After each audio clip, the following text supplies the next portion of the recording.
Selamat pagi. Udah Morgan.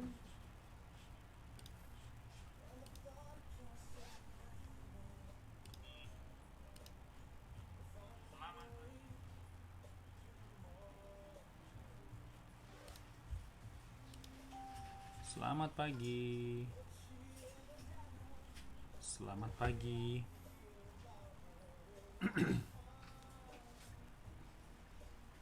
Oke.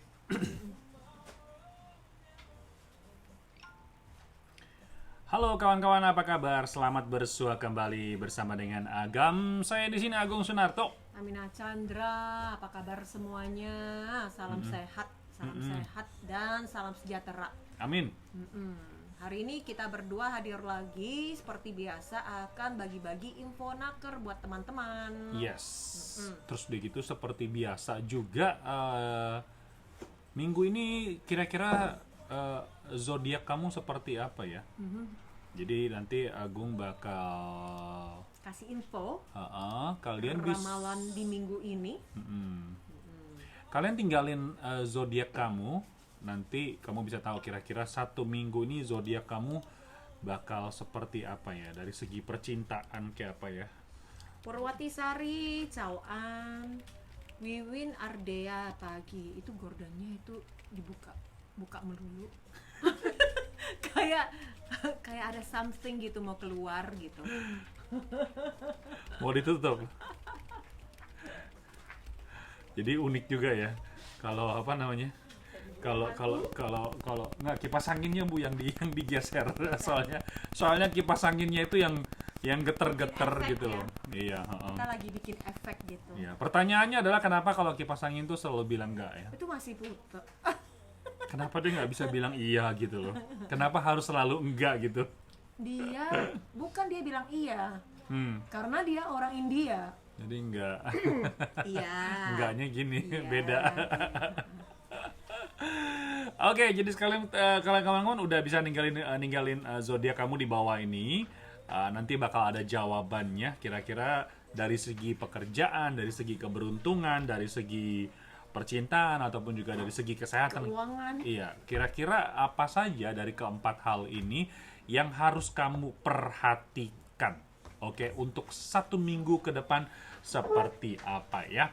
Oke, kawan-kawan, di hari ini kita bakal ngomongin beberapa hal seperti biasa selain informasi naker yang kali ini berkaitan dengan mengenai soal masalah pandemi, di mana ada juga sekarang nih pemerintah Taiwan udah mulai memberikan apa namanya denda ya, sanksi. mengenakan sanksi ataupun juga denda kalau misalkan ternyata kita tuh salah menginap ya, Salah bukan menginap. iya, bukan menginap di Nginapnya di hotel yang bukan ditunjuk oleh pemerintah gitu. Kenapa? kirain nginapnya itu di rumah tetangga. Oh iya, itu pasti bakal didenda punya ya. Terus di sini juga ada satu pengalaman nanti bakal kita cerita, yaitu adalah seorang warga negara Indonesia. Dia itu adalah peserta program sambil sekolah sambil kerja. Terus dia gitu betah banget dia di apa namanya peternakan sapi perah gitu loh. Nah, terus dia gitu yang bersangkutan tuh punya cita-cita ingin buka peternakan yang serupa di Indonesia. sepulangnya nanti gitu loh. Ya. Jadi nanti kalau misalkan kamu pengen tahu dua hal ini, terus nontonin aja pun juga dengerin juga live ini ya. Oke, sebelum itu kita ngomongin dulu satu hal yang menurut aku juga sangat menarik nih ya. Di Taiwan itu kan sebetulnya merokok itu Dilarang. ya boleh Boleh. Di Taiwan Cuma tuh di tempat-tempat tertentu. misalnya Di tempat yang sudah ada kiosnya. mhm, Ditulis boleh merokok di sini. Jadi seperti di tempat umum, di lobi stasiun, kereta Yes. api, atau di taman-taman, atau juga di luar gedung, bahkan di luar gedung ya, di dalam gedung sudah tidak boleh merokok. sambil jalan boleh nggak sih ngerokok? Ayo. Nggak pernah mikir Ayo. sih. Tapi nggak boleh ya, kalau naik motor Nggak juga boleh, nggak boleh. nggak Naik boleh. Naik motor sambil ngerokok itu nggak boleh. boleh. Kenapa nggak boleh? Karena kan asapnya bisa ganggu orang lain. Bukan. Potong rokoknya juga bisa bertebaran. Bukan. Cepat mati apinya. Oh, anginnya banyak. Jadi anginnya juga ikut isap-isap gitu ya. Jadi soalnya kalau ngerokok itu kan dia punya apa? tadi Kamina ngomong bener karena apinya puntung apinya itu puntung apa bukan ujung-ujungnya api itu bisa terbang ketiup angin. Nah, itu bisa mengganggu orang yang ada di belakang gitu. Ini ada teman nih salah tulis nih Capricornnya Capricorn Kak. Ini siapa nih namanya nih? Lis Asih Sukarsih. Capricorn. Capricornnya salah eja nih ya, gue ketikin ya. Kamu coba ketik ulang ya, Jadi sebenarnya bagi perokok di Taiwan mungkin agak sedikit nggak praktis ya bagi mereka ya. Karena dulu punya kebiasaan merokok, bahkan naik pesawat terbang pun bisa merokok. Oh iya, Di dulu dalam boleh? pesawat terbang ada. Boleh? Di bagian apa yang apa tatakannya tangan kita itu ada satu kotak kecil. Asbak. Iya, asbak, ya buat asbak, buat buang ini rokok, puntung rokok gitu. Oke. Jadi dulu di pesawat tuh boleh ngerokok ya? Boleh, di bioskop juga merokok. Ya mungkin aku belum lahir kali. Ngakunya. Ayo, umur berapa? Iya. Umur berapa tahun baru pertama kali naik pesawat terbang? Oh, Ayo. umur 18. Itu Kemana? Ayo. ke Taiwan. Oh. Ya, dulu nggak pernah naik pesawat, Bu. Enggak ke ini, ke tempat lain gitu. Enggak. Naik pesawat dari Halim Perdana Kusuma ke Cengkareng. Oh, ada sih dulu kecil banget dulu waktu masih kecil banget Tuh gitu. kan, baru Kecil ingat. banget. Yeah. Michelle Queen, hi from Ireland. Hi, how are you? We are from Taiwan. We are Indonesian from Taiwan. Hi. Long time no see. Loh, kesannya kayaknya kayak kita kenal aja. Just kidding, okay, just kidding. Oke, jadi hari ini kenapa ngomongin pagi-pagi udah ngomongin rokok nih? Karena di Taiwan itu yang namanya merokok itu kan dilarang ya, apalagi mungkin di restoran, di KTV, di ruangan tertutup tuh nggak boleh ngerokok. Tahu nggak nih? Ada sebuah restoran, menurut Agung sih dia sangat kreatif banget. Dia nulis dua selebaran, ya, dua baris. Kalimat pertama adalah Yoren Xian, ya, ada orang yang merokok, ya, Cukuan Lenci. Gua matiin loh AC-nya. Jadi kalau bisa kepanasan di dalam. Ada satu orang yang ngerokok, itu satu ruangan dimatiin, itu pasti dicerca sama orang yang di dalam ya. Iya, sama pengunjung yang lain. Apalagi gitu. sekarang musim panas ya. Iya. Bahkan Amina sempat lihat berita sih berita hari ini ya.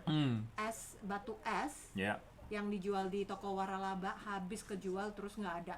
Orang mau pesan kopi es, nggak adanya kopi panas. Kenapa? Karena esnya terlalu laku, laris manis gitu, sampai nggak ada. Jadi betapa panasnya, betapa banyaknya kebutuhan es, apalagi kebutuhan untuk AC. Ya di kantor kita aja air tuh gampang banget cepat habis gitu loh. Musim panas. Menguap kali. 3 hari kayaknya 3 hari mesti manggil sekali gitu, mesti menyetoknya. Ngomongin stok nih, sekarang di Taiwan lagi rame nih. Stok apa nih? Kocau mah. Iya, kocau. Yang warna-warni. Iya, ini mulai rame lagi nih beneran. Teman-teman ikut ngantri nggak? Iya, suka nggak dengan kocau yang apa masker yang warna-warni? Mexico Hibiniu. Iya. I like to wear ladies' bras and panties. What does that mean? Oke. Jadi sekarang di Taiwan nih lagi rame yang namanya tuh masker warna-warni. Oke, masker warna-warni. Jadi kalau misalkan apa namanya? Mahal ya? Nggak tahu nih, makanya nih heboh banget. Iya, sengaja. Harganya satu lembar itu hampir 10 NT ya. Oh ya? Kalau nggak salah. Ini ya. resmi bukan sih? Resmi. Cuman dia memang collection punya edisi khusus gitu loh. Oke. Bagus-bagus. Nah, sekarang nih ternyata di Taiwan nih karena masker ini mulai rame lagi dan terutama masker berwarna-warni, sekarang ini ada boleh dibilang pebisnis lah ya, itu melirik kayaknya kesempatan peluang untuk dapatin duit ini. Terus dia itu nyari orang-orang tua untuk ngantriin itu masker, terus dia gitu 1 jam itu si yang tukang ngantri ini akan mendapatkan uang 250 NT. 1 jam. 1 jam 250 NT. Oke. Wah, terus tinggi dari UMR. Iya, 250 sampai dengan 300. Ternyata ini tahu nggak sih? Itu masker 1 kotak itu sampai dengan 3.000 NT. Kenapa? Karena ngantrinya itu minimal harus 10 jam. Jadi misalkan pagi jam 8 nih, Jam 8 jam 9 mulai dijual nih. Ya dia jam 10 malam udah ngantri gitu loh. Jadi 10 jam nggak tidur, ya mungkin tidur di tengah di emperan gitu loh yang ngantri gitu loh. Untuk antriannya si ibu ini 10 jam udah 2.500. Iya. Belum lagi 2.500 sampai 3.000 ya. Harga maskernya. Maskernya itu. Jadi sekarang masker warna-warni di Taiwan kayaknya bakal rame lagi nih ya. Ini bakal masuk berita lagi nih. Katanya Kak Melina, aku punya masker merah putih Kak, buatan sendiri. Weh, keren. Agung liat, keren banget. Jadi sekarang ngantri. Jadi jangan heran kalau misalnya tiba-tiba di internet ada yang jual masker itu bisa sampai dengan seharga mungkin satu kotak 5.000 kali ataupun juga 4.000 kali. Soalnya maskernya masker khusus edisi ngantri. Edisi ngantri bener sampai 3.000. Mahal banget. Aduh. Lagi pula cuma sekali pakai. Iya. Tapi kalau ngomongin soal peluang bisnis ini, saya juga salah satu peluang bisnis ya. Di Indonesia juga mulai ada orang-orang yang ngebantu untuk gue bantu lu ngantri deh, beli tiket atau beli apa lagi. Sekarang kan lagi masa pandemi ya. Orang-orang kan nggak berani keluar, ya udah pas kebetulan mau beli makanan, ya udah selain manggil Gojek mungkin ada juga tukang ngantri juga termasuk ya. Jadi satu peluang bisnis ya. Kalau kamu di Indonesia nggak tahu mau kerja apa, kamu jual aja tukang ngantri dong. Jasa tukang ngantri. Udah gitu kamu upload di Tokopedia, ngupload di Shopee, ngupload di Blibli, di Blibli kayak nggak bisa deh ya, di JDID ataupun juga di Lazada, bilang menyediakan jasa mengantri, per jamnya berapa gitu loh ya. Karena ada juga di Amerika nih, namanya Samuel, dia itu berhasil juga mendirikan sebuah jasa antre profesional bernama Same All Line Dudes ya, Sold That Income. Udah gitu yang bersangkutan ini, dia itu omsetnya per bulan itu mencapai antara 26,5 juta rupiah per bulan. Oke, per bulan 26 cuman juta. ngantri aja kerjaannya. Iya, dia tuh ada timnya sendiri gitu loh. Jadi sebenarnya ini peluang bisnis ya. Jadi kalau misalnya kamu pulang ke Indonesia nggak tahu mau kerja apa, mungkin ini jadi satu ide buat kamu ya. Dan ngantrinya harus siap-siap aja ya, Yes. dalam waktu panjang dan lama. Itulah coki-coki. Oke, kita akan istirahat sebentar, kita akan lagi ngobrolin informasi ketenaga kerjaan. Kayaknya ada yang lagi mau pindah nih. Lagi bungkus-bungkus ya. Kenapa dia bilang si Kak siapa namanya? Wi bilang apa Wi? Baru selesai packing. Sudah dapat majikan baru? Nggak tahu nih, coba dibaca deh. Baru selesai packing, hari ini mau ke tempat kerjaan baru, minta doanya Kak. Duh, jangan minta doanya, minta restunya. Lanjut lagi dengan informasi naker buat kawan-kawan sekalian. Kalian bisa juga meninggalkan pesan di bawah ini, bintang atau zodiak kamu ya. Kamu akan mendapatkan ramalan zodiak untuk 1 pekan ke depan dari segi percintaan, pekerjaan, keuangan ataupun juga kesehatan. Jadi ada 4 ya. Jadi mungkin nggak semua zodiak akan disebutkan pekerjaannya seperti apa, keberuntungannya seperti apa. Artinya adalah setiap zodiak itu harus memperhatikan, kayaknya minggu ini untuk pekerjaan itu harus lebih berhati-hati, untuk percintaan harus berhati-hati, kesehatan seperti apa, udah gitu keberuntungan seperti apa. Jadi langsung aja ketik aja di sini di bawah ini ya. Oke, kita ngomongin informasi naker Kak Aminah. Ya, yang pertama tetap himbauan ya, karena penting sekali. Jadi setiap minggu, setiap saat kita hadir selalu mengingatkan bagi teman-teman saat Anda keluar, apalagi ke tempat-tempat kerumunan ramai, wajib mengenakan masker mulut. Dan ada himbauan dari pemerintah Taiwan sendiri, ini wajib ya dan penting sekali di 8 tempat yang diwajibkan bagi pengunjungnya wajib mengenakan masker mulut. Tempat itu adalah, yang pertama adalah rumah sakit dan panti jompo. Yang kedua adalah transportasi umum. Seperti MRT, bis, ataupun juga ya kendaraan umum lah ya. Ada yang minta uang jajan katanya.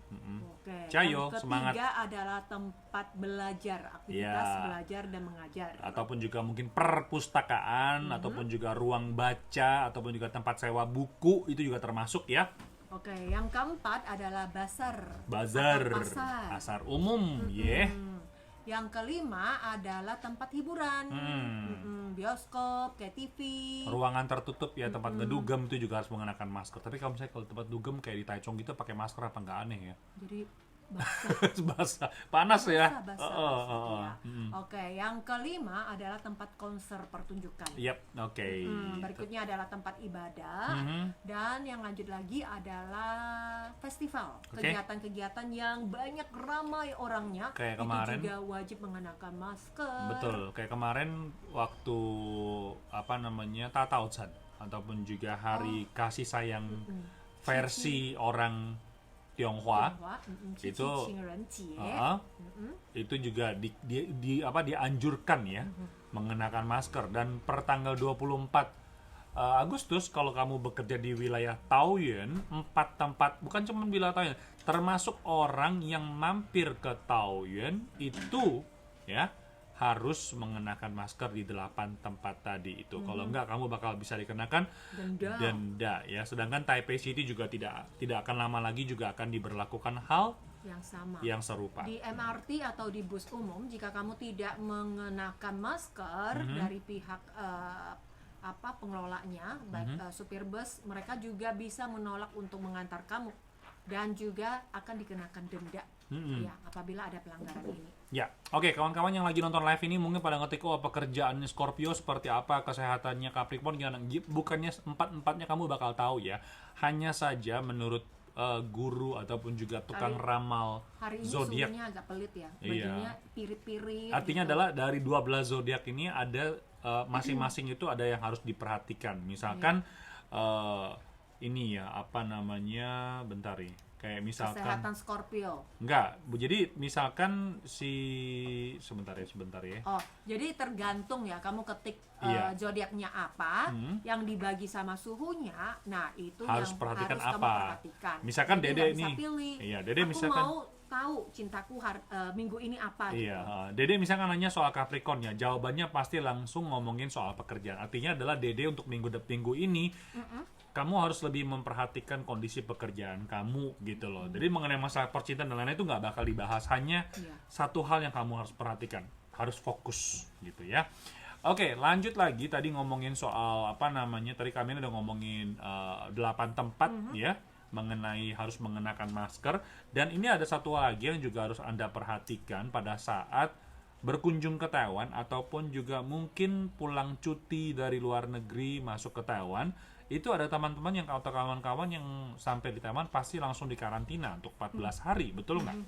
Nah, ternyata beberapa saat ini tuh karantina di Taiwan itu di tempat hotel ada juga orang-orang ataupun juga mungkin agensi atau bahkan juga majikan yang nggak ngerti ataupun juga mungkin juga nakal, oke? Kenapa? Karena di dalam sebuah pemeriksaan yang dilakukan oleh pemerintah kota Taipei, ada 18 hotel dan rumah penginapan pusat karantina. Ya. Itu ada 18. Nah, di antaranya ada 11 hotel atau tempat penginapan tersebut adalah telah disetujui oleh Kementerian Tenaga Kerja di Taiwan. Ya. Nah, selain itu, jadi total ada 18 doang untuk cuma Taipei City doang ya, 18 doang. Selebihnya itu adalah tempat yang tidak mendapatkan izin ataupun juga belum direstui. Kayak mau nikah aja, kayak mau pindah kerjaan aja, dapat gaji gitu. Nah, jadi dari 18 tempat ini diantaranya adalah 11 yang telah diloloskan ataupun juga diizinkan oleh pemerintah Naker di Taiwan ini, selebihnya tidak resmi. Oke, tidak resmi. Jadi panggilan terakhir itu ataupun juga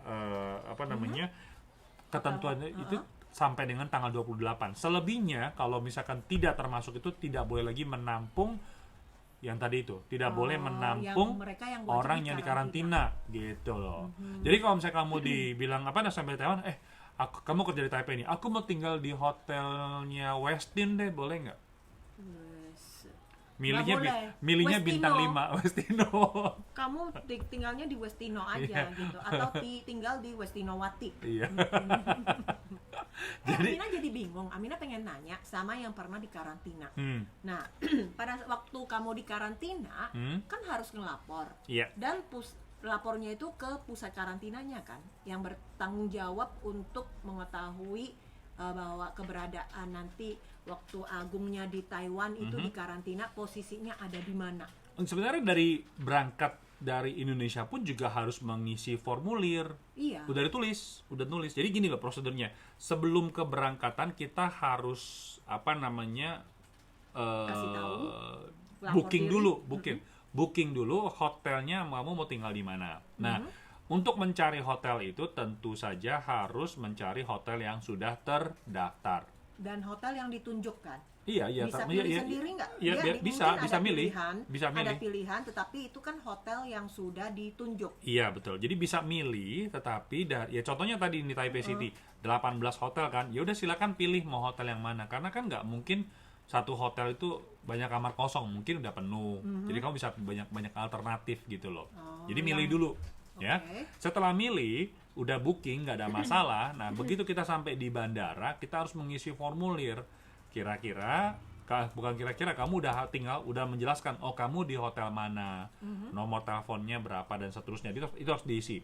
Setelah sampai di bandara Taoyuan ataupun juga di Kaohsiung, ya pokoknya bandara internasional di Taiwan, itu langsung HP kita tuh langsung terhubung dengan pusat komando.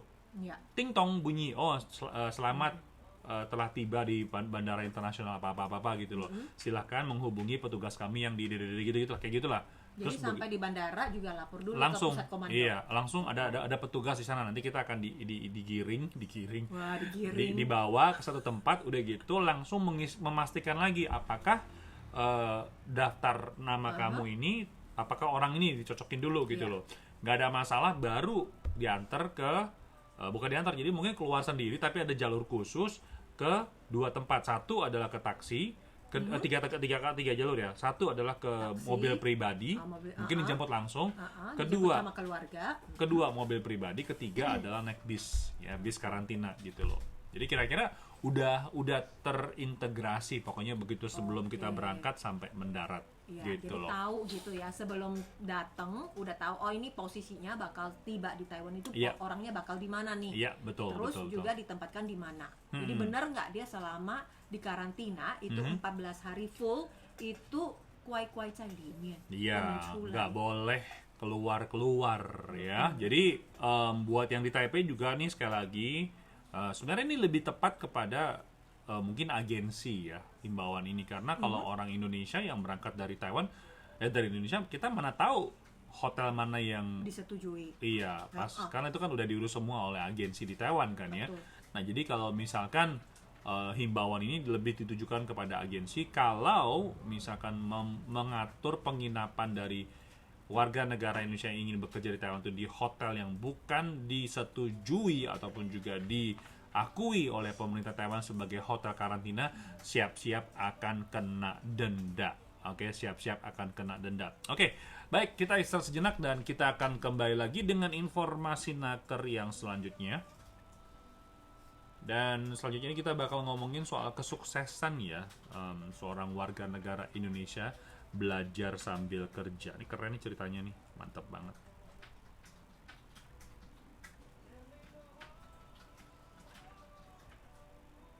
Dan kita ngomongin pengalaman dari seorang warga negara Indonesia di wilayah Tainan nih, sekolah dan kerjanya ya. Oh, Tainan itu ternyata disebut dengan kota ini loh. Bukan kota ya, kampung susu ya. Hah? Susu sapi. Namanya Tainan, Liu Yingqu. Liu Yingqu di daerah Tainan. Distrik Liu Ying itu terkenal sebagai produksi sapi, susu sapi yang terbesar di Taiwan.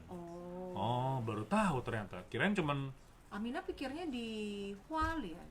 Hualien emang ada sapi? Di Ruishui ya. Ruishui. Oh iya, itu juga ya. Iya, Ruishui nih. Dia suka banget sama susu segar di Ruishui. Oh, jadi di Taiwan itu, di Tainan ada satu tempat namanya adalah Liu Yingqu, distrik Liu Ying ya. Memang terkenal juga dengan produksi susu sapi perah ya. Nah, karena memang kebutuhan pekerja di sana tuh sangat tinggi, apalagi pas lagi musimnya ya. Lagi panennya. Jadi termasuk juga untuk peternakan maupun pertanian yang sering mengalami kekurangan tenaga kerja. Tapi menurut Kamina, sapi perah itu musimnya di musim panas atau musim dingin ya? Ada musimnya, Mbak. Bukannya Makanya gue nanya. produksi. Makanya gue nanya, sapi itu kalau menghasilkan susu itu lebih banyak di musim dingin atau musim panas? Soalnya setiap hari kok ada ya, ada saja produksi susu. berarti. Kalau kita ke supermarket gitu, kan pasti selalu ada susu stoknya segar. itu ada gitu. Iya. Ayo, ada nggak yang di sini yang punya kenalan, ya, punya kenalan sapi. Ya, tolong diwawancara dong. Kak Agung kira-kira tahun depan masih harus dikarantina nggak ya? Nggak tahu, Nurha, nggak tahu. Tergantung masa kondisi pandemi seperti apa ya. Karena beberapa saat ini baik Indonesia ataupun juga dari China sempat menyinggung bahwa kayaknya sudah masuk ke tahap ketiga ya. Ini apa namanya, vaksinnya gitu untuk percobaan gitu. Balik lagi ke Pi, nanya dong Pi, kamu panennya kapan Pi? Ya, sap. Panennya panen susunya kapan gitu loh. Nah, ternyata nih ya, karena kebutuhan pekerja ini sangat tinggi di wilayah tersebut ya, beberapa saat yang lalu ya, 6 tahun yang lalu itu ada berapa orang nih? Iya, ada 2 orang ternyata. Ini Seti. Oh, bukan. Jadi gini, si Seti ini mungkin Seti, dia cowok soalnya. Seti bahasa Indonesianya apa ya? Seti. Oh iya, mungkin ya, Setio. Nya kurang nggak ditranslate. Setio gitu ya. Setio. Jadi Setio ini kayaknya dia berusia 30 tahun ya. Terus dia gitu 6 tahun yang lalu dia tuh lulus di di belajar bahasa. Enggak, dia lulus dari kuliahan, kemudian ngajar di salah satu sekolah menengah pertama ataupun juga SMP di Indonesia. Terus kemudian karena pendapatannya kurang begitu tinggi, nggak cukup, akhirnya memutuskan bekerja di Taiwan ya, bekerja di Taiwan. Terus kemudian dia itu awalnya itu bekerja di salah satu pabrik di daerah Changhua. Setelah setengah tahun kemudian dia itu pindah kerja menjadi peternak susu sapi perah. Oke. Ternyata dia selama bekerja di peternakan susu sapi perah itu gajinya lumayan loh. Dia itu sebulan bisa sampai dengan 30.000, lebih dari 30.000 NT ya. Jadi dia bisa sambil belajar bagaimana caranya untuk mengelola peternakan. Terus begitu dia juga bisa menyimpan uang, dan dia punya rencana akan pulang ke Indonesia membuka peternakan yang serupa gitu. Wow, luar hebat biasa ya. banget nih. Memang sih kalau bekerja di situ kerjanya berat juga ya. Kenapa ya? Karena dia itu harus 24 jam 365 hari ya setahun. Jadi artinya setahun tuh nggak ada waktu istirahat. Karena kenapa? Dari siapin pakannya. Oke. Terus udah gitu kasih makan kadangnya. Ya, bersihin. Jadi dari mempersiapkan, kasih makan, ngebersihin sampai terakhir dipijitin. Perah. Oh iya, ada pijit lagi ya? Nggak tahu, biar dia sehat gitu. Oh gitu, sapinya dipijit kan? Oke, jadi sekarang ini di tempatnya mereka ini ya, di peternakan ataupun juga peternakan susu sapi perah ini ada 2 orang Indonesia gitu loh. Terus kemudian mereka ini boleh dibilang sangat berat sih kerjaan di sana gitu ya. Semuanya diurus sendiri. Iya, jadi, betul. Tapi setidaknya dia sudah menguasai bagaimana cara mengelola sebuah peternakan susu sapi perah. Iya. Nah, menurut dari koperasi Liu Ying distrik ini menyampaikan ada sebenarnya 30 orang yang mengikuti program ini. Ada 30 orang. Jadi ini kan sebenarnya program khusus dari pemerintah ya, karena peternakan dan perkebunan itu sebetulnya belum direstui ya, belum mendapatkan izin benar-benar dibuka secara keseluruhan. Ini hanya dipilih pekerja dari luar gitu. Betul. Jadi sebenarnya untuk wilayah mereka cuma dapat izin 30 orang. Nah, dari 30 orang ini sudah ada 10 orang yang ikut dalam program ini. Dan ke 10 orang ini semuanya adalah pekerja pindah majikan. Kayak si Setio ini, dulunya kerja di pabrik Changhua, pindah jadi peternak. Oke, ada 10 orang. Jadi masih ada 20 orang, ini masih belum online. belum bisa bekerja. Gitu iya. Jadi masih nunggu di karantina, pusat karantina gitu. Jadi nunggu. Nah, kalau misalkan sudah, berarti 30 orang ini akan menikmati, bukan menikmati ya, mungkin juga bisa langsung siap untuk bekerja di peternakan dan perkebunan, langsung terjun ke sana gitu. Jadi ini sebuah aktivitas atau kegiatan yang cukup baik sekali ya. Yes. Selain dapat uang, dapat gaji, juga dapat pengalaman yang bisa dimanfaatkan kelak ke depan pulang ke tanah air untuk buka usaha sendiri. Tapi kalau dipikir-pikir untuk orang Indonesia lebih cocok ya kalau peternakan dan perkebunan ya. Soalnya gini, kalau buka pabrik itu kan mahal ya, modalnya gede banget kan, baru bisa buka. Belum lagi mesinnya, orangnya gitu. Jadi investasinya tuh nilainya sangat tinggi gitu loh. Tapi kalau peternakan juga mahal Kak Agung. Ya kan mungkin pelan-pelan. Bisa mulai dari kecil-kecilan ya. Iya, misalkan dari bayi sapi. Ataupun juga mungkin yang udah jadi beli satu gitu. Beli satu terus kayak gitu hasilnya terus mulai diperas sapinya, susunya terus kayak gitu dijual dan seterusnya gitu. Kalau ayam ini Agung cuman asal ngomong doang ya. Mungkin salah, kalau salah tolong diperbaiki. Karena Agung juga bukan peternak. Kalau misalnya mau punya ayam, beli dari telurnya dulu, terus menetas di Rami sendiri. Habis beli telur. Beli ayam lah. Enggak, kan beli telur kan bisa pakai bohlam untuk dia bisa menetas. Ada caranya. Ada. Kalau nggak percaya coba lihat di senterin. Iya, yang nggak disenter lah, pakai bohlam lah, Kak. Jampi-jampi. Lor. Taruh ini taruh hiyo ya. Emangnya jangan ngomong sembarangan, ini lagi bulan hantu ya, Kak.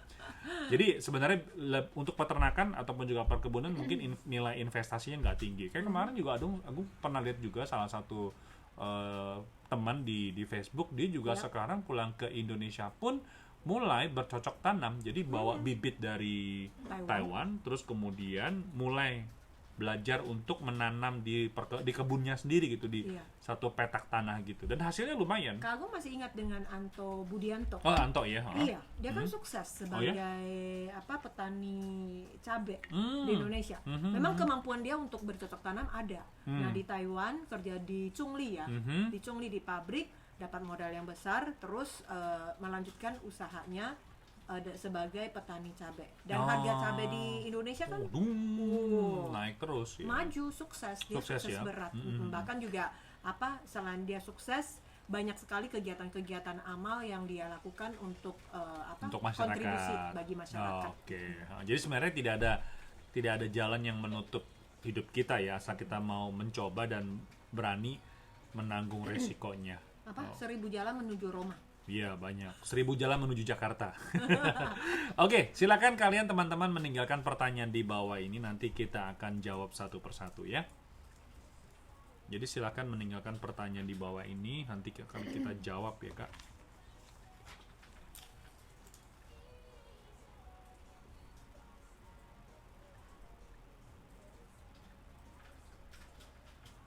Oke, tadi ada beberapa teman yang udah ninggalin pertanyaan ya. Nggak tahu masih bisa kebaca apa nggak. Nih dari Intan katanya, Kak, Teto mulai 24 Agustus sudah buka ya? Bener atau hoax, Kak ya? Sudah dibuka ya. Pengajuan permohonannya itu udah mulai.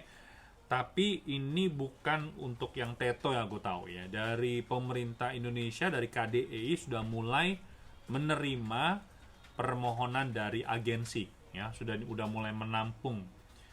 Terus udah gitu mengenai info cuti nih dari Neng Sally ya, maksudnya info cuti maksudnya gimana ya? Mungkin maksud dia apakah tahun ini bisa cuti gitu, cuti terus dapat entry visa, bisa kembali lagi ke Taiwan. Jawabannya masih belum. Ya, untuk saat ini belum ya. Jadi bagi yang pulang lepas bisa kembali ke Indonesia dan belum bisa balik Taiwan. Yes. Iya. Oke, ada siapa lagi yang punya pertanyaan? Tahun depan cuti bisa nggak? Nggak tahu juga. Ini banyak yang udah pengen pulang kali ya. Pengen cuti gitu loh, kangen sama orang rumah. Jadi masih belum ya, sampai saat ini masih belum. Harus bersabar. Ini kebanyakan pada nanya bintang semua. Oke, Mutiara Senja. Makanya saat saya pindah bos ada surat dokumen resmi saya tinggal di mes karantina bulan 3 seminggu. Iya, 14 hari mungkin lebih dari ya. Bulan 9 ada penambahan 3 bulan nggak kak? Oh iya masih. Sampai tanggal 17 Iya. September ya. Hanik, jadi kalau misalkan sebelum 17 September masa kontrak kamu habis itu akan diperpanjang 3 bulan lagi. Ya. Ya. Nah itu kamu punya kesempatan lagi untuk cuan ya, 3 bulan lagi. Lumayan. Lumayan. Oke, ada siapa lagi nih yang punya pertanyaan? Salam dari Kaohsiung, dari Mini, thank you. Oke, terus siapa lagi di sini? Kalau ada pertanyaan boleh ditulis, kayak udah mentok nih, nggak bisa kebaca lagi di komputer Agung. Jadi memang buat kawan-kawan yang kepengen pulang cuti sampai saat ini masih belum bisa ya, karena di Indonesia untuk kantor imigrasi masih belum ya mengeluarkan izin visa untuk masuk lagi ke Taiwan atau yang biasa kita sebut dengan re-entry permit. Yep. Oke.